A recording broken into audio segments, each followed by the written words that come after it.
Hi పిల్లలు, 3 మంచి సలహాలు కానీ ఒక పెద్ద తప్పు. అదేంటి, ఏమైంది? ఇప్పుడే చూద్దాం.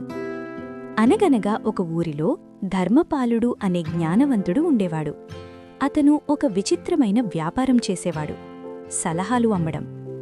ఒక్క సలహా ధర 100 రూపాయలు. ఒకరోజు ధనగుప్తుడు అనే ధనవంతుడు అతని దగ్గరకు వచ్చి, నాకు 3 మంచి సలహాలు కావాలి అన్నాడు. ధర్మపాలుడు ఇలా 3 సలహాలు ఇచ్చాడు. రహస్యంగా వెళ్లే పనిని ఎవ్వరితోనూ, ముఖ్యంగా భార్యతో కూడా చెప్పద్దు. మార్గమధ్యంలో కూర్చుని భోజనం చెయ్యొద్దు. ఎవరితోనూ పందాలు అంటే బెట్స్ పెట్టద్దు. ధనగుప్తుడు ఆ సలహాలు నిజంగా పనిచేస్తాయా అని పరీక్షించాలనుకున్నాడు. తన దగ్గర ఉన్న డబ్బును 9 మూటల్లో కట్టి ఎవరికీ చెప్పకుండా బయలుదేరాడు.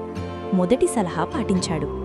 దారిలో ఆకలిగా ఉన్నా మార్గమధ్యంలో తినద్దు అన్న సలహా గుర్తొచ్చి కొంచెం పక్కకు వెళ్లి భోజనం చేశాడు. రెండో సలహా పాటించాడు. మళ్లీ ధనగుప్తుడు తన మార్గంలో వెళ్తూ తన సంచులను లెక్కపెట్టుకుంటూ ఆశ్చర్యపోయాడు. ఒక మూట కనిపించలేదు. అతను భోజనం చేసిన చోటికి తిరిగి వెళితే మొక్కల మధ్యలో ఆ మూట సురక్షితంగా కనిపించింది. అతననుకున్నాడు, నేను దారి మధ్యంలో తిని ఉంటే ఎవరో చూసి ఈ మూట తీసుకెళ్లేవారు.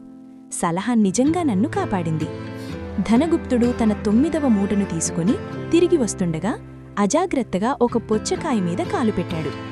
అందులో కాలిరుక్కుపోయింది. బయటికి తీసుకునే లోపే తన కాలికి ముందుగా ఉన్న పాత గాయం ఒక్కసారిగా నయమైపోయింది.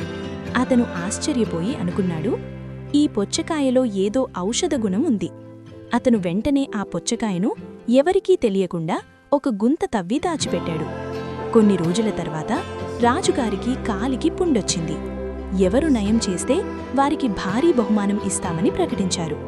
ఇది విన్న ధనగుప్తుడు ఆనందంగా, నేను నయం చేయగలను అని గర్వంగా చెప్పాడు.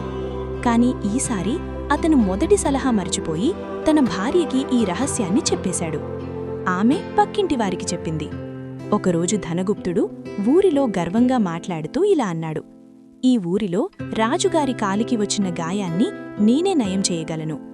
అతని మాటలు విన్న పక్కింటి వ్యక్తి, అన్నీ తెలిసినవాడు, నవ్వుతూ అన్నాడు, నువ్వేనా? నేను కూడా నయం చేయగలను. అప్పుడు ఇద్దరి మధ్య మాట పెరిగింది. ధనగుప్తుడు అహంకారంతో అన్నాడు, నువ్వు నిజంగా నయం చేయగలిగితే నా ఇంట్లో నువ్వు ముందు ఏది ముట్టుకుంటే అది నీదే.